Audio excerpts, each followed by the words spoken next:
curvature. Where?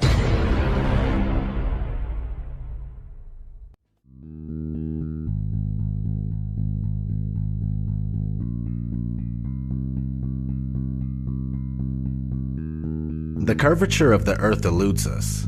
Either the Earth is much larger in circumference than we are told, or the curve just doesn't exist.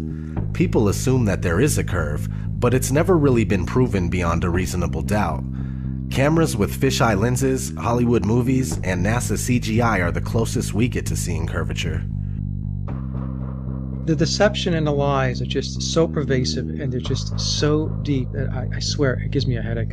The surface of water is always level. This is just natural physics. We know this, that water, if unobstructed and uncontained, will flow outwards, finding it the easiest course to maintain its own level, right?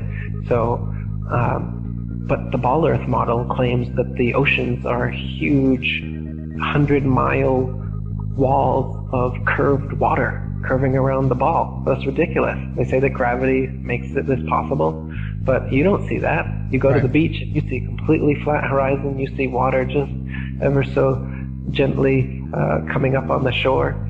So there's the pretty blue marble that NASA claims we are living on, with circumference of 24,901 and 3959 radius.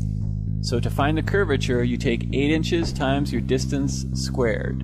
That's 8 inches times your distance squared, and if you don't square the distance, you end up with this, and this is not what NASA has shown us. They have given us a beautiful blue marble that we love.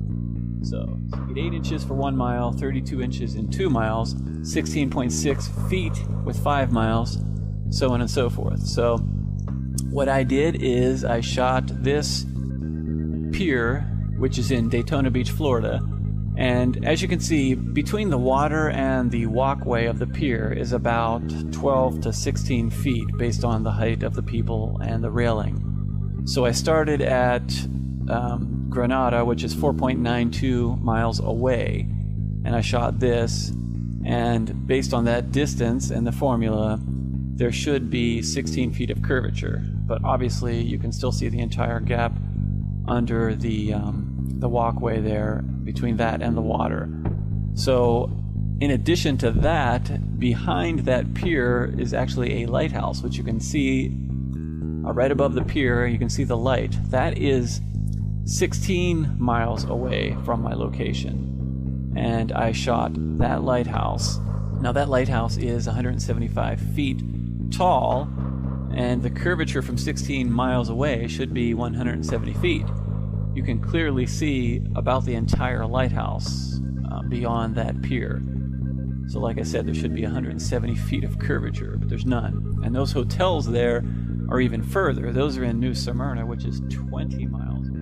If NASA is right, and there is, we do live on a ball, they're going to have to make up that curvature. If it's not in the 20 miles I'm shooting, well then that means it's got to be made up further on down the line. So you can't have it both ways. You can't say we live on this ball and then say, oh, you can't detect the curvature. Well, you got to detect it somewhere, because if it's not dropping here, it's going to have to drop even more down the lines in order to make that circle, that ball they say we live on. And it's pretty round. That blue marble they give us is perfectly round.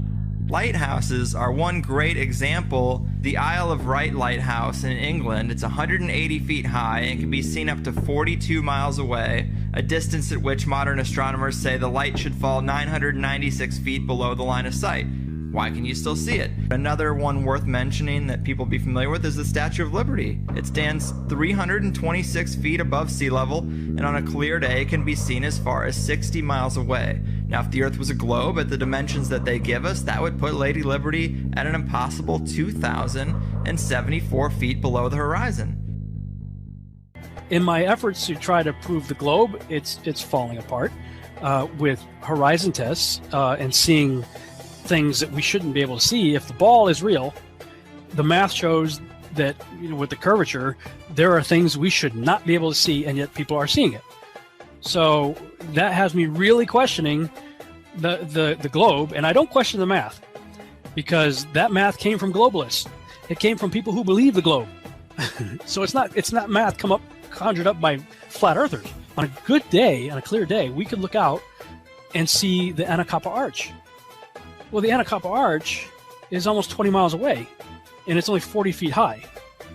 So the math says that if we're on a ball, 25,000 mile circumference ball, that the top of that 40-foot island arch should be over 200 feet below our ability to see it on the other side of the curve. There's no evidence for curvature when you use your own senses and your own observations. Does anybody know who hasn't studied it? Because I certainly didn't know when I was a globe believer what the equation for the curvature of the Earth should be. Does anybody even know the radius of the Earth or the diameter? That isn't a flat Earth research, as I didn't know. But it should be common knowledge, shouldn't it? Shouldn't engineers, sailors, pilots, astronauts, you know, all of these professions, architects, they should all know how much the Earth curves. If they're building a rail line over 30 or 100 miles or 200, however long it is, or a canal, or all these kind of things, they should know. It should be a common knowledge thing like E equals mc squared. We don't use it every day, but everyone knows E equals mc squared. The Earth curves, it should be common knowledge. This is how you know the Earth curves for sure. The radius of the Earth is 3,959 miles, allegedly. That's the figure that's given us. Using professional AutoCAD program and Pythagorean trigonometry, it actually comes out to 7.992 inches per mile of distance squared. You know how you can check? There's a measurement. There's a measurement to measure the curve. It's supposed to drop 8 inches per mile, and you have to square the mile. So the first mile, you should feel 8 inches of curvature drop, or you should be able to measure 8 inches of curvature drop. The second mile, now you have to square the mile. So you got 2 times 2, which is 4, times 8, which is 32. So that's 32 inches. The next mile has to drop. And this continues. And at 50 miles, we're at 1,667 feet of drop and curvature. We can see things 50 miles away. 37 miles away, so be behind 900 feet of curve. The CN Tower is 1,800 feet tall. You should be able to see only the top half of that and hardly any of the rest of Toronto. Can we see pretty much the whole skyline there? The Statue of Liberty stands 326 feet tall. It can be seen from 60 miles away, but it should be behind 2,000 feet of curve. There's a serious fraud going on right now in every space agency worldwide. And it's time human beings turn off the TV, stop believing CGI, and ask yourself, how come we can't see the Earth in its total global form, as purported allegedly, through scientists, pundits, experts, for centuries? With the camera technology and aerospace technology of today, we cannot have 24-hour surveillance of the weather patterns at a distance forming in the skies of our Earth as a ball. 81 miles away from Genoa, it's the Isle of Gorgona. It's only 70 feet above sea level. I'm not entirely sure how high we are. We should be able to see anyone, or we should be able to see the tip. We can see most of the island. It should be behind 4,300 feet of curve. It should have curved away by now. We can still see it. The natural physics of water is to find and maintain its level. If Earth were a giant sphere tilted, wobbling, and hurtling through infinite space, then truly flat, consistently level surfaces would not exist here. But since Earth is in fact an extended flat plane, this fundamental physical property of fluids finding and remaining level is consistent with experience and common sense.